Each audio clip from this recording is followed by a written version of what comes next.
Hoops podcast.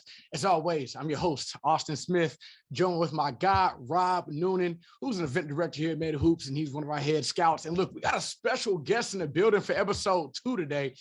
Man, I'm excited. We got an NBA vet, individual who's making the thing roll in terms of his coaching career. We've got Dorell Wright, who is the head coach of Team Why Not Favorites 14U. So we'll start with you first, Dorell, man. How you feeling today, brother? Man, I'm good, man. I appreciate you fellas having me on, man, but I'm doing real well. Nice. Now, Rob, we know this is one of your boys, man, and so we're glad to have you on too, man. Just tell us real quickly, Rob, just a little bit about you and Dorell's relationship, man, and what it means to have him on the Made Hoop stage. So the first time I texted him, I had no idea who he was. So I was just texting people and he was answering back. Usually when you deal with people who play at the highest level and are professionals, you got to put them in a group chat with someone for them to answer you. So 6 months later, Chad was like, hit Dorell. So I was like, all right. So I hit him. And then I looked him up on Wikipedia. I was like, oh, wow. I had no idea about any of this. So it was the gift and the curse of being oblivious in the space and being new. But it was cool. I mean, he's one of the most down-to-earth people in the space for answering me when it was, I think year 2 for me in Made Hoops. Nice. Yeah, man. Listen, I'm going to be real too, man. I had plenty of my battles back in the day playing 2K with D Wright, man. And listen, hey, we like this in the building, man. It's a treat for sure. So again, D, we're glad to have you, man. Thank you, man. I appreciate it. Let's go ahead and get right to it. Obviously, man, you're in the thick of things as we continue to get into the Made Hoop season. First off, we want to ask you, what made you want to get into coaching after your playing career? That's a great question. My biggest thing was just wanting to see change. Me being able to play AAU basketball growing up and that being a big tool for me to get to where I got to with my success. I just saw a lane that was untapped when it comes to doing things the right way. And I don't say that meaning everybody doing it wrong, but it's a lot of people in AAU basketball that's just rolling the basketballs out there are going to get the best players, and the development part isn't really the main focal point. So that was my thing. I do have a son on the team. I don't play daddy ball. I give everybody the same equal opportunity. Some kids are, a little more advanced than the other kids, and hey, that's who get majority of the minutes. So that was my whole thing, is just trying to come to an industry that I was familiar with and make some type of change to that industry, whether that was with a whole program, whether that's 9 or 10 kids. But my whole mindset was just to make an impact with youth sports. Yeah. I love it. And you talked about, you having the chance to play AAU ball when you were growing up. Who did you play with, D? See, I played on an independent team with we called the LA Paladins. And how I really got on, though, I went to one tournament with SCA with Aaron Afalo, Marcus Johnson, Taylor King, and that was I think the Hardwood Classic in Houston. I think that was the name of it, and that really put me on a different pedestal when I got back, because I had the local schools recruiting me, and then once I went and played with SCA, which was a big program at the time, it really put me out there, and everybody knew who I was. So those were the 2 teams I played with, but the LA Paladins was my main team. No doubt. Rob, did you have something you wanted to ask him, man? Any questions for D real quick? So obviously Made Hoops has brought a brand to middle school basketball. Can you talk about AAU for you back then, whether it be middle school and high school, and how different it is now with middle school and high school? What's good, what's not good? What do you want to see change? What do you want to see continue on? Man, it's crazy because of the skill set. That's the one thing that pops out to me. When I was in middle school, I was still raw. I was dunking in the 8th grade, but I wasn't dunking how these kids be dunking. I didn't have the moves like these kids. So that's what I would say the most, is just how advanced these kids are. The time they put in the gym, they're really training like professional athletes now. So it's just a treat to see how how skilled these kids are. You can really just throw them in any situation and they can figure it out. When I was growing up, some of this information that I'm giving these kids, I probably wouldn't have been able to process. So I just love the fact that the kids are able to process the information and go out there and do what I asked them to do. So that's probably the biggest treat of everything. What I want to see more of, I want to see more skill and player development. You go to some tournaments and you might see zone the whole time. So what is that really teaching your kids? Because once he gets to high school or the next level, he don't know the proper what's the word I'm looking for, terminology to be in a man-to-man defense, you're only harming the kid because he's gonna have to wait a whole year. Instead of majority of my kids, I'm preparing them for next year to go right in and play varsity. That's the goal. And that's something I harp on every single day. If you guys want to be varsity players, you got to learn this stuff now, because everything we're doing with my team, from practice to games to preparing, is what you do from high school all the way to the NBA. So I'm just preparing these kids for that, changing your mindset and understanding you got to put the work in every single day. Facts. You talked about how you prepare, Dorell, man, just helping these kids out and making sure they're ready to go come game time. Tell us a little bit about your coaching style. And also, were there any high school, college, or possibly NBA coaches who, you taking bits and pieces from to formulate the Dorell Wright way? Put it that way. Yeah, 100%. When you play for somebody like a Pat Riley, you go through the Miami Heat organization, and me coming straight out of high school going to Miami, that's kind of how I hold my standards as far as being a team, looking the same, holding each other accountable. And that's something Pat Riley did. If anybody know about the godfather of basketball, he didn't play. I'm a little more cool as far as, interacting with the kids and just making sure they having a good time, but we also gonna put the work in. And like I said, the biggest thing is holding kids accountable. A lot of people don't hold kids accountable because they're afraid that they might lose the kid or the kid might go to another team. Me, I don't really care. You know what I mean? Because I feel like they're going to get the best of the best here, learning how to play the right way, just the small things that's going to take you a long way. But my style of coaching, I don't really know about what my style is, to be honest with you.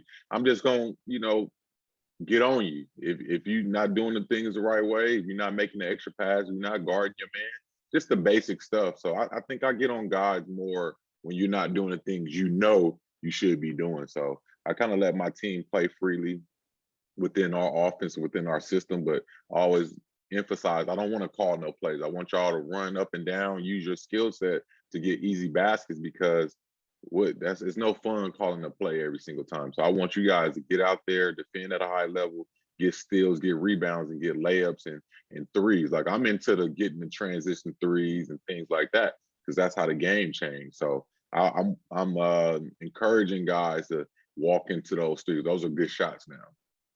Yeah. But based off what you just said, again, it seems like your entire mindset is, hey, helping these players really learn how to play the correct way, and then helping them be able to develop a little bit more efficiently and effectively than wasting times on things that they won't see at the next level, whether it be high school or college. So that's all great stuff to hear, man. Let me ask you this now, Dean. I want to dive deeper into your team and learn more about Team Why Not's favorite 14U. Tell us about them. What roster you got right now, and what can we expect from this team that you had this winter? Well, I got 3 kids that I've been knowing since they was 8, 9 years old: Ibrahim, Devin, and Brandon McCoy. All these dudes been playing together since they were 9 years old with the Soldiers. So these kids play with the Soldiers, so they've been playing at a high level for a long time. And they were definitely the people I had in mind when I started the team. Like, hey, let me coach these kids. It'll be fun to coach my son's closest friends. So I've been knowing these kids forever. So just to see their development and how far they come, it's been definitely pretty cool to watch. Jordan Askew, who I became super close with his dad, and just our Why Not connection with his big brother. We got Caden, 2 Cadens. I got Kalen Bailey, Kalen Hutchison, one from LA and one from the Bay. 2 good players as well. Have big upside. SJ, my new project, who reminds me a lot of myself. He's a baseball player. This is his second sport, and he's still raw. But the thing I love about SJ is he don't know what's going on. He just go out there, he play hard, he competed at a high level. Another project is Xander, my guy, Xander, who came to me a year ago. He was probably like 230, 240, and he dedicated everything to getting his body in tip-top shape and slimming down. And he's been one of the surprises on our team as well, just the player development and, you know, how serious he's taking his craft. Who else we got? Kavika, who's another new kid that I got that's from my area, the South Bay. We got a lot of sleepers in the South Bay. So we got a pretty good team from top to bottom. I feel like everybody plays the right way. We move the basketball the right way. I can't forget about Elias as well. Elias lives maybe 2.5 hours away from Oakland, and his dad drives him everywhere. So it's something you got to respect because he really wants his kid to get the best.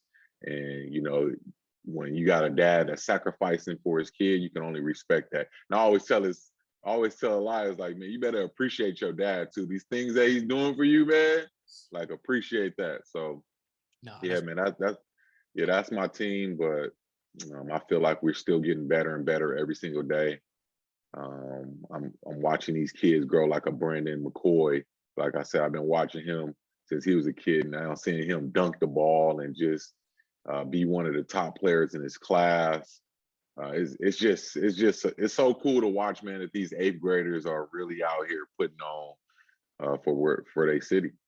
I love it, man. Well, look, you know, Robin, I'm sure Robin E will be able to see a bunch of you guys, man, and then just be able to do some great evals and be able to check your team out. And that's super dope, man, that you're giving back, especially giving where you've come from and your playing history. Real quick, with just a few minutes left, Dorell, let me ask you, what are 1 or 2 things or 1 or 2 lessons you tried to stress to them or pass along to your team, just with experiences you had in the game? I think the biggest thing is how you carry yourself on and off the court. You know, being a good teammate, being a good person, you know, and just putting the work in, competing at a high level and not taking anything for granted. And I always tell these dudes, like, 4 years is going to go by so fast. Like, we already in year 2 doing this, like 4 years is going to go by fast. So the habits you're building right now is the things you're going to carry with yourself for the rest of your life. So I think just being that big brother kind of like leader and showing them the right way, that's kind of what I try to install in the kids, and just putting you know, 110% in every single time you touch the floor. So that's kind of what I'm trying to leave in them and install in them. Like, I already know you guys are putting the individual work in, but being a team player, being a good person is what's going to take you to the top. Good deal. Good deal. 2 more for you, Dorell, man. We're going to do a little speed round on these. But real quick, Okay. Players, when they get ready for the game, obviously music is a big part of this basketball culture. Man, what's on Coach Wright's pregame music playlist, bro? I got to ask you. I mean, do the guys agree with you? Do they like it? If you come on aux, do they give you a thumbs up, thumbs down? I must be getting thumbs up, because every time I play a song in the car, my son is on his playlist and he's listening to it. So I think I'm still in the loop. I'm fairly young still, so I'm still getting some thumbs up. That's super dope. That's super dope. Last one for you. One thing about me, Dorell, man, is I am an Atlanta Hawks fan. All right. Okay. Look, man, your little brother, DeLon, man, I've been impressed. I have been all season long. Really quickly, tell me about you and his relationship, and just how long you've been able to pass along some game for him during his NBA career. Yeah, well, little bro, man, it's just exciting to see that I did a great job of being a big brother. You know, that little bro always watching, and, you know, just the way I carried myself and how I was around the house and around him, I'm pretty sure a lot of that rubbed off on him. So I'm just excited to see him achieve a goal, get into the NBA and doing great at it, you know, signing good contracts and just being a good dude, man, being likable. And just to see him out there every single night is just a surreal feeling. And I'm proud of him, and I appreciate him too, because he does a lot of behind the scenes stuff with the kids as well, like, you know, funding things and making sure we look good out there and stuff like that. So he's a big part of the program as well. Man, look, well, we're glad to have him here in Atlanta. I'm a season ticket holder, man. So okay, knowing that was your little bro, I was like, oh, I got to ask that question. We got to talk about that. Yes, sir. So appreciate that. Well, Dorell, man, thanks again for your time. We appreciate you being here today, man. And we look forward to seeing you and your team this year. Everyone tuning in, thanks for rocking with us on today's episode of the Made Hoops podcast. As always, I'm your host, Austin Smith. Today I was joined by my guy, Rob Noonan, who's our event director. And again, we had prestige, an incredible NBA vet, our guy, Dorell Wright, who is the head coach, 14U of Team Why Not Favorites. Fellas, thanks again for your time. Everyone, we look forward to seeing you all again very soon. What up, basketball world? Welcome back to the Made Hoops podcast. I'm your host, Austin Smith, and we are back in business, baby. This time, we got our two special guests online with us. We got our guy, Eric Hanford. Obviously, he's our Made Hoops National Director of Scouting. Then we got our guy, Rob Noonan here, who is also our event director, and he's one of our lead scouts. Fellas, I got to check in with you guys first, man. How y'all doing today? I'm doing good, man. It's good to be on. Rob getting a ton of airtime already on this podcast. I don't know if we got to find a way to cut some of that stuff out, but maybe he's just going to be a staple in this thing, and I'm just going to have to accept it. I'm wondering how Eric feels that he's the fifth best person on the podcast, because we had Austin, Tal, and myself and Dorell, so that puts you in a solid fifth place. To be honest, if I'm the best person on the podcast week in and week out, then we're not doing something right. So I'm cool with that. I could take a back seat. That's a great post-game answer. Like that was phenomenal. You know, I mean, credit to you. Well, guys, obviously we're going to swing at things, man. Big events coming up, and let's go ahead and get right to it. Let's talk some 8th grade action. And you all have seen some of these top teams, top players across the board, top teams across the board. E, we'll start with you first. Who's the best 8th grade team you've seen on the East Coast?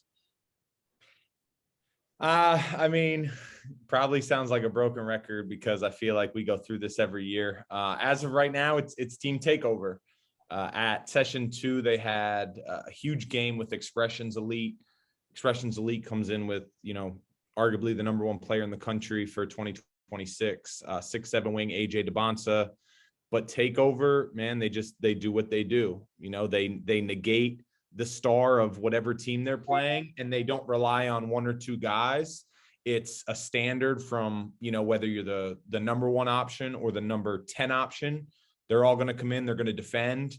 They're going to be coachable. They stick to what they do, and they win games. So to me, it's Takeover. But that game with Expressions was an instant classic. Honestly, one of the best games, maybe the best 8th grade game I've seen since I've been with Made Hoops. So while I'm going to say Takeover, Expressions Elite is right on their heels, in my opinion.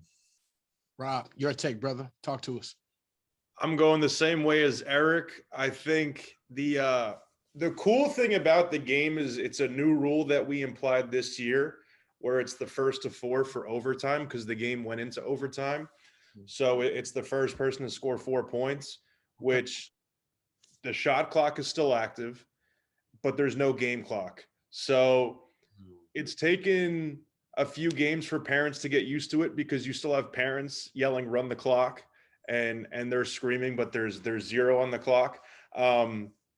But the kids feel a ton of pressure shooting free throws when there's no time on. I feel like there's actually more pressure without the time than there is with the time. And that's been a great add to our league. And I think that's obviously they made that game as great as it could possibly be. But I was happy to see how good it turned out with the rule change too. Rob, really quick, obviously it's easy for us to talk about Takeover and Expressions. Who's another team or two, in your opinion, who are kind of next up in that mix where, hey, we got session 3 coming up this weekend and then championship weekend where really anything can happen? Who could be a potential dark horse for you? I love saying this. City Rocks. I'm kind of with that. I like the City Rocks. They've done a great job as a program, building up to this point over the past, 2-3 years. They've really become fully invested in their middle school program. They have one of the best players in the league, and Payday Moore.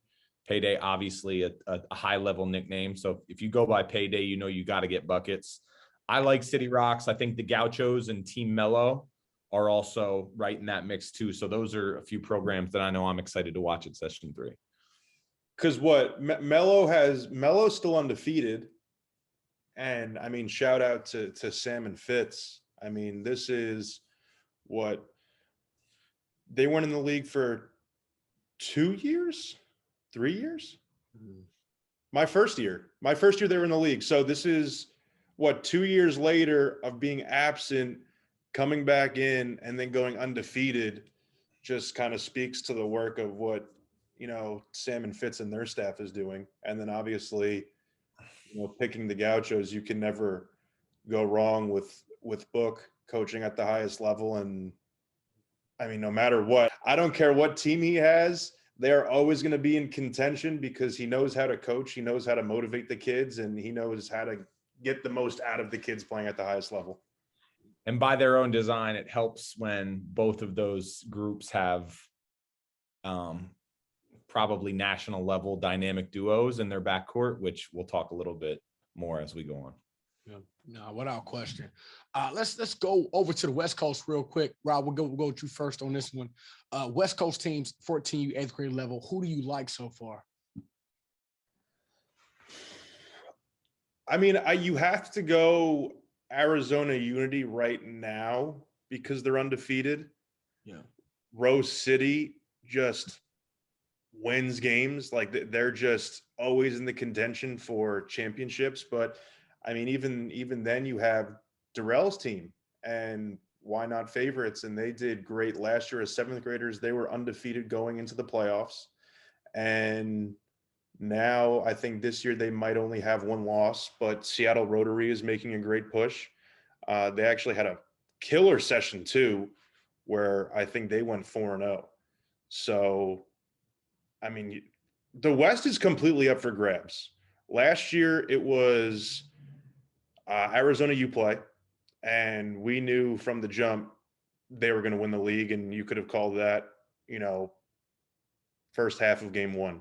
This year, Vegas Elite, Paul George, 801 Elite, Oakland Soldiers, Seattle Rotary, Arizona Unity. I don't know. I have no idea. Rob, I appreciate that, brother. E, talk to me, baby. What you think? Honestly, I'm kind of in the same boat. To me, it's a TBD, right? I think session 3 is going to do a lot to kind of sift through the noise and see where everybody actually stands. The one thing that you can't look at or ignore, I should say, is you can only beat who's in front of you, right? But I'm not going to sit here and say that every team has played an equal schedule. You know, some of these teams who have high win totals right now, they may have a weaker schedule than a few of these teams who've played all the heavy hitters and have gotten beaten up a little bit.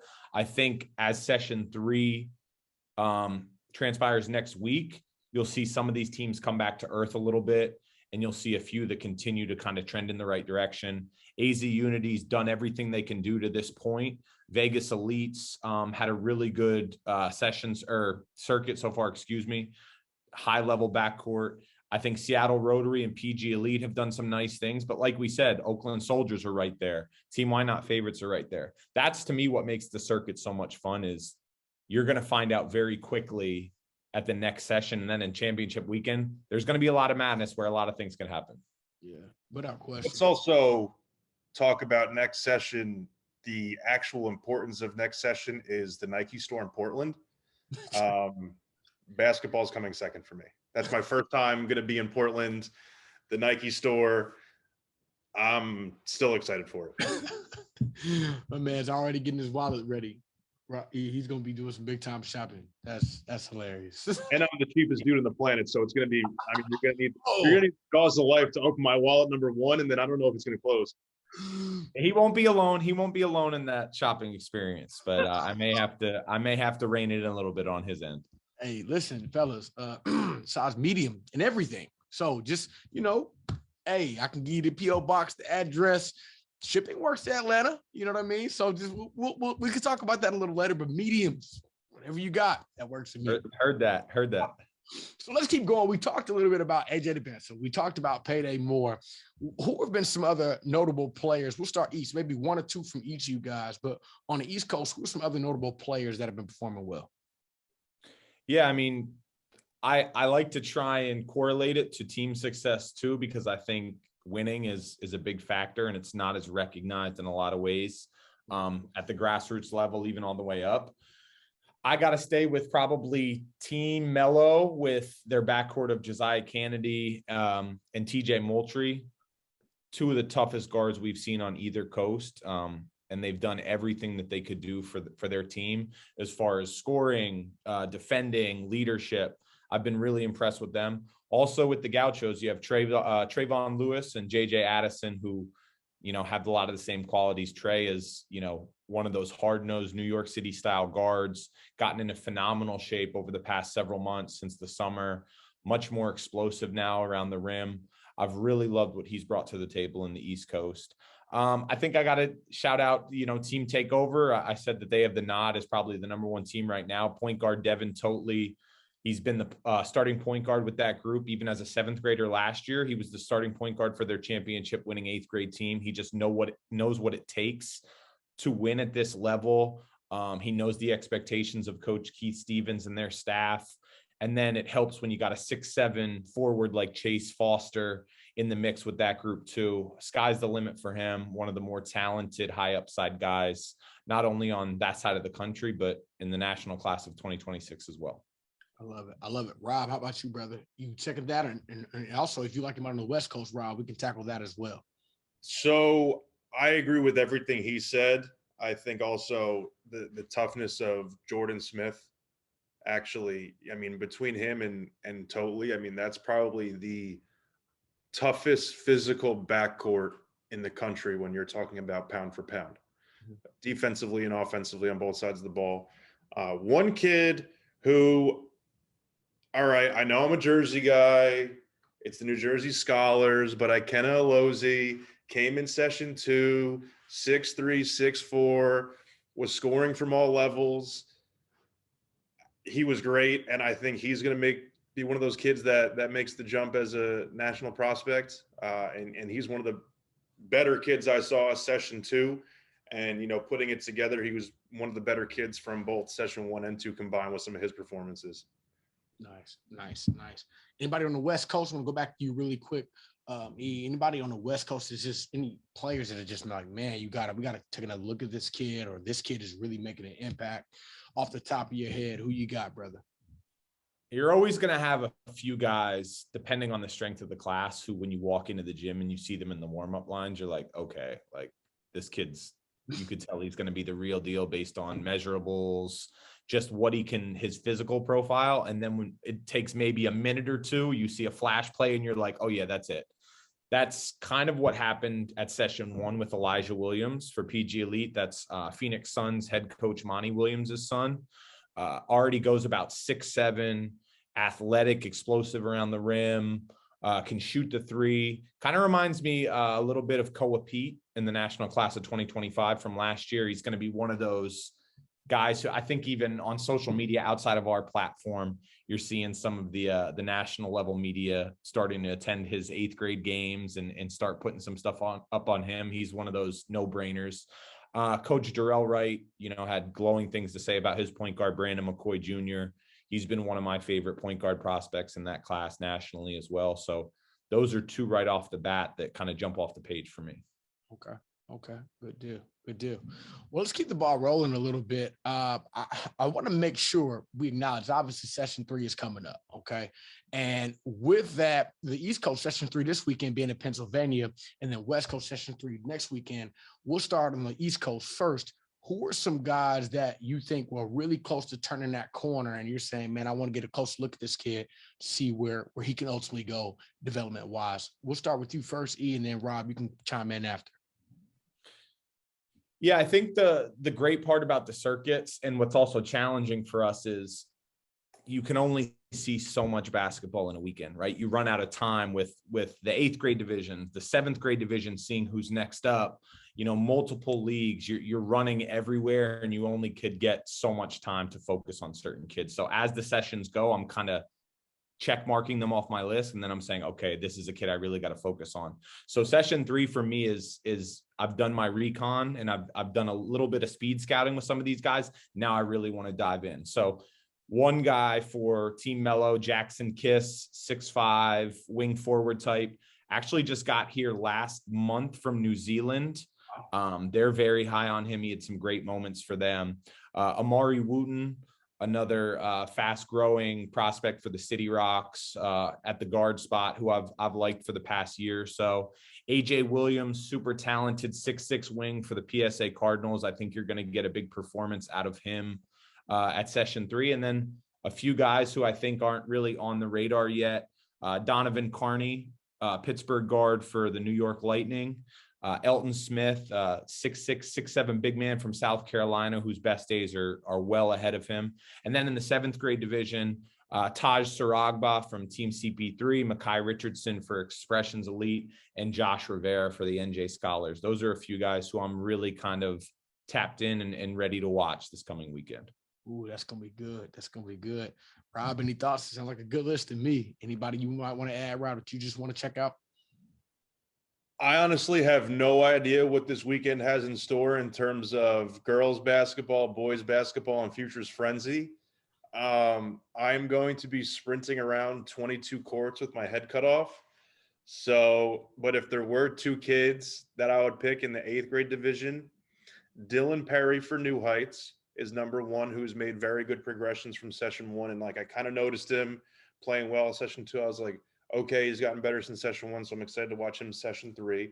LJ Smith from Team United. He's scoring at a high clip from, the perimeter. I really liked him. As he continues to grow, and he's got a tight handle. He's a kid that I'm going to keep my eyes on. Like Eric said, Chase Foster has made a ton of great progressions from last year up until this year. And then I'm going to leave you with one more, and that is going to be Kanara Sprilla, 6'9", from PSA Cardinals, who just came over. So I'm excited to see him. PSA Cardinals has some dudes. They walked in. We made a TikTok about them with what made hoops warm up, and they rolled out 3 kids, 6'10", 6'9", 6'8", 6'6", like right off the rip, where it's like, oh, these dudes are an 8th grade team. Yeah, that checks a box for most varsity teams. Can't even match that. Correct. That is bananas. But look, man, session 3 on the East Coast is gonna have some fire. Definitely gonna be one that everybody should be tuned in to, and it's gonna be a bunch of good games. And man, hopefully some of these players that you guys just mentioned step up to the plate and show what they can do, and I believe they will. So we'll keep an eye on that as the weekend progresses. Let's look even further. Let's talk session 3 in Oregon on the West Coast. We'll go back to you again, man. Who are some other players that you think you want to get a better look at because you've seen them steadily rise as the season has gone forward? Tyron Stokes for TSF, aim high, coached by Kenny the Jet Smith, super talented, 6'6" kid, good feet, huge hands, springy above the rim, rebounds, just a load at that 8th grade level for anyone to really handle. CJ Aldrich, big time bucket getter for Team Determined. He's been probably one of the most, maybe the best, most reliable point getter between 7th and 8th grade that we've seen. And it seems like a lot of people count him out or don't give him his due because he's a smaller dude, about 5'8", 5'9", which in most middle school basketball scenarios doesn't mean much. But when most of the guys at made hoops in the backcourts are 6'2", 6'3", he kind of gets, there's a little bit of oversight there, but he does everything that you want him to do. He's a tough guard. He gets buckets. He plays with a chip on his shoulder. Jamel Baker with the Rose City Rebels, another super talented guard I'm excited to watch. Cam Holmes with Arizona Unity, one of the most high upside guys in the league as well. 6'5", springy, can shoot it. He's got, as much upside, like I said, as anyone in that league. So those are a few guys I'm really excited to see. Rob, I'm sure we share some of the same opinions, but let's try to deviate a little bit. All right, I got 2 kids. One kid is the most fun kid to watch in the league by far, Jason Crow Jr. Lights it up. Great pick. The great perimeter. Pick. I've heard guys in high school say, I didn't know who this dude was. I didn't even know that he was in 8th grade, but he lit my team up for like 30. Another kid is, aside from Crow, is Nas Price from Levon Blue Chips, who we've had at camp. We had him at Midwest. We had him at South.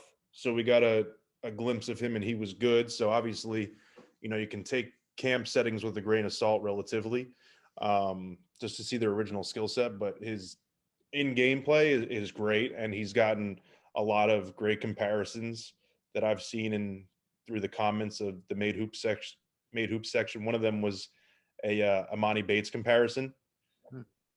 So again, with the grain of salt, but I mean, you're looking at that, you're like, well, he's got some of the same mannerisms. He's does.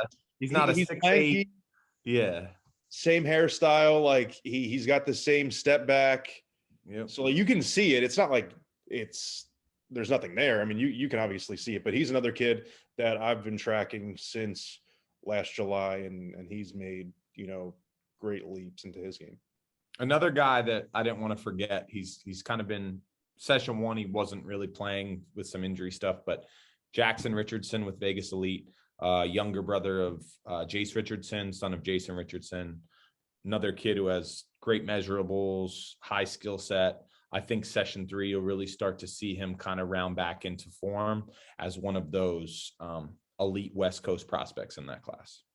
No doubt about it, man. Listen, that sounds like it's going to be, I guess the thing I'm excited about the most and hearing about, obviously, as prospects continue to develop and just continue to grow, as the season continue to go on, is these matchups that you're getting each and every weekend are elite. They're high level, right? And I just think that's, man, kudos to you, Rob, man, kudos to you, E, kudos to Chad about continuing to get some of the best competition across the country.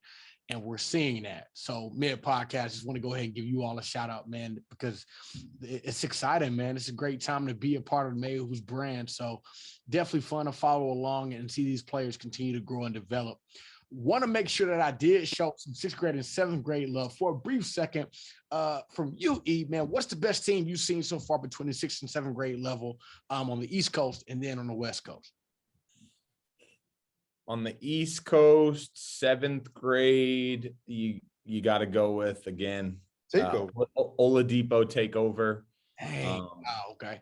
Coach Brewer has a squad. I mean, tough group of guards. Again, to me, it's not even a team thing. For them, it's a program thing, right? You know what you're going to get year in and year out, regardless of if they have a super strong group or a little bit weaker of a group. They're always in the mix to win because as a program, they do stuff the right way, right? And that's one thing that you're always going to get. And that's not, as we all know, you don't get that very often with a lot of programs. There's a reason that the takeover program is held in such regard on a national level. And that being said, the 7th grade group he does have is very good. It's not just the coaching thing for him. I'll give Coach Brewer all the props because he is a phenomenal coach, but he has some talent now too. So I got to go with Oladipo takeover. I think Rob's going to say the same thing, unfortunately. I mean that's pretty much everything I had. I mean, the matchup, 7th grade basketball is a different brand. It's weird. There are so many people so invested in the 7th grade brand where, like, you have bigger crowds for the 7th graders than you do for the 8th graders. So like I had one game, I think it was BABC City Rocks. Okay. And I had no idea that it would be like this big gathering around the whole entire court. So you have people overflowing into the other courts. I mean, it's crazy. So we had takeover play Durant. And I mean, that game was packed. Now, a game that's going to be packed session 3 is going to be takeover Gauchos, both undefeated in the league. Session 3, I moved their game back an hour. I said I flexed it like football. I flexed the game back an hour. Apparently, that's not a basketball term. I got made fun of for that. But no, that game will be pushed back an hour. I think it's like 4:30, and we'll be on one of the main courts. That game is going to be ballistic. Dope. Did you have any others that you wanted to add in there, man, team-wise? As far as just the 6th grade level, you got some teams like Free Bands, NJ Scholars, NJ Legacy, City Rocks. They're all in the mix. The sixth grade, like we said, as you go down in age group, it's wild. You don't know what you're going to get from game to game. They're playing off such emotion of the parents in the stands. But we have a strong group of sixth grade teams on the East Coast this year, so it'll be fun to see how it shakes out. Oh, I love it. I love it. Let me ask you this. I'll go back to you again. You mentioned one pretty cool thing. You talked about just in general how takeover at the 8th grade and 7th grade level, it's a program dynamic with them. It's not just like, an actual the team aspects. The teams are good, but you see the consistency across the board. What do you take away from learning and seeing that, okay, man, the 8th grade team is really good, and the 7th grade team is just as good or possibly even better, depending on the situation? What does that mean when you're evaluating, you're looking at players and prospects? To me, it's you want to see guys who buy in and they don't run from being coached, right? Like, I'm not going to sit here and pretend that some of these programs are easy to play for. There's a high expectation, especially with a lot of our Nike teams, and they want to coach their guys hard. And we know how it is at the grassroots level. You see some kids who are, grassroots free agents from week to week at the middle school and high school level. You never know what jersey a kid's going to be putting on next.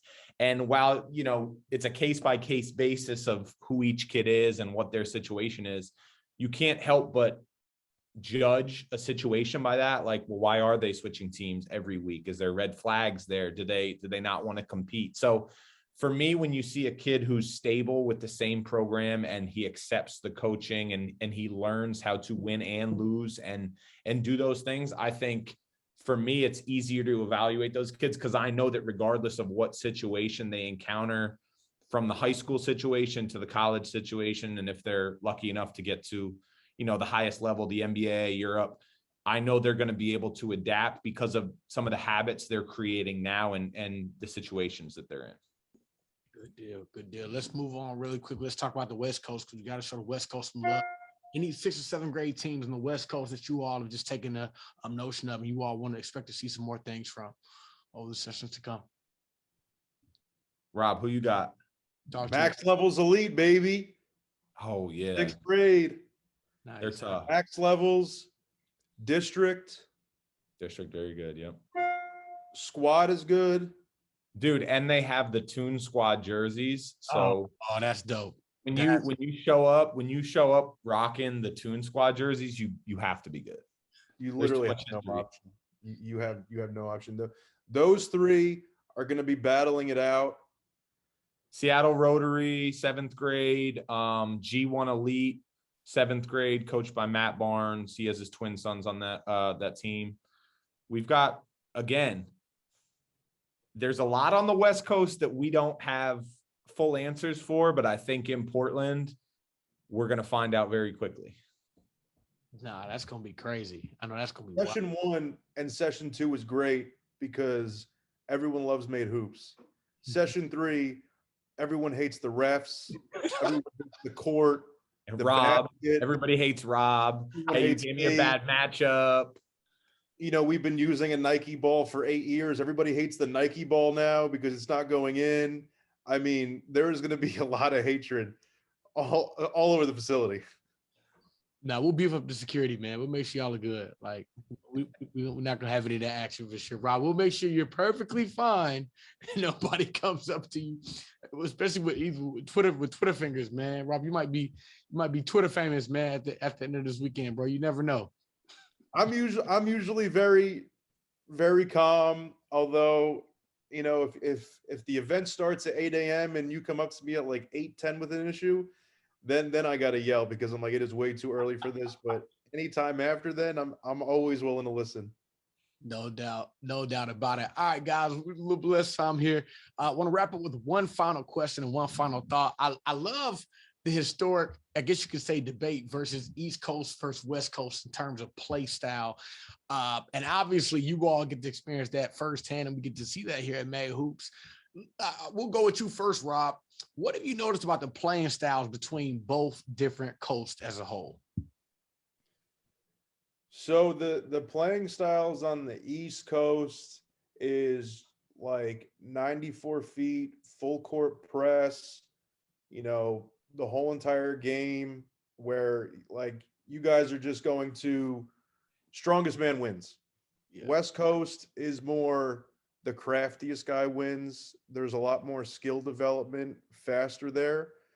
And I think that's not really to the fault of their own. I just feel like on the East Coast, there is a program or basketball or tournament every other block. Yeah. So there's just always more basketball going. For basketball out west, I mean, everything is 45 minutes away when you're just looking at the overall landscape. Eric, it doesn't seem like you agree, and I could have just dug myself in a hole, but I mean, I'll find out what your thoughts are. Now talk to us, E. To me, it's the West Coast. Man, there's a ton of talent on the West Coast, and it's literally you get on social every day. You could have East Coast versus West Coast. What's the new Mecca? Is it New York? Is it Atlanta? Is it LA? Is it Texas? Everyone's gonna obviously like vouch for where they're from. Rob, I agree. Where we're from on the East Coast and the Northeast, it's the hard-nosed Philly, New York, DC. 94 feet, but on the West Coast, man, there are so many good, talented dudes, and it's West Coast, and I don't say this negatively. It's Hollywood, right? Like you go out there, whenever we're on the West Coast, you never know what former pro is going to be in the gym. It's always a really cool atmosphere. It's like it's almost like they're cool. They know they're cool. They come into the gym. They're gonna beat you, but they're gonna do it in a unique and a different way. And on the East Coast, it's like, I don't care who you are. I don't care where you're from. I'm going to go at your neck. So to me, I'm not even going to, I don't want to cop out and say there's upside and that I like both coasts, but honestly, it depends year to year. Like last year, our 2025 group on the West Coast was loaded. Awesome. It was phenomenal. And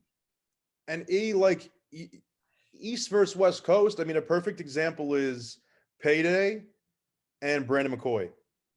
Both terrific guards, but depends what you want. Depends who you want McCoy, to run your team. McCoy isn't like coming right at you, going downhill every single time, and Payday isn't gliding to the rim, finishing off both hands. Like they're just so different play styles, but they're both like in that same category of top point guards in the class. It's preference based, honestly, right? It's semantics. Both coasts. Anywhere has players. It's just every region has their own, hoops dialect, and they play a certain way, just like Austin, in the South, the kids in Georgia, they play a certain way that's different than kids up here in the Northeast, different than kids on the West Coast. So that's one of my favorite things about the winter circuit is we get to go back and forth between the coasts and get to see in real time the different playing styles. And then we have those fun conversations where it's like, hey, who do you prefer? This guard from New Jersey or New York or PA, or do you prefer this kid from LA or Las Vegas or Seattle? It's going to be a never-ending, raging debate depending on which guys make it to the highest level, who has the most NBA All-Stars. But it all starts at the grassroots level, and we embrace that. Yeah, without question, and I agree 1,000%, man. To conclude, like that's the beautiful part about where we are at May. Like we get to see this early, man, and see these players progress, and we can have these conversations and really give a firsthand evidence on that one. And we know that debate can go on for hours, bro. We could be in barbershops on the airplane flight, in the train station. You could talk about that all day, but it's just a fun topic to have, man. And I'm glad we were able to partake of here to conclude the show. So that's super dope. Fellas, I appreciate you guys. Well, everyone, thanks for rocking out with us here on the Made Hoops podcast. Again, that concludes today's episode. As always, I'm your host, Austin Smith, joined by my two fellow incredible colleagues, my man, Eric Hanford, who is the National Director of Scouting here, and my man, Rob Noonan, who is our event director here at Made. We appreciate you guys taking the time to check in. We'll see you all soon on the next episode.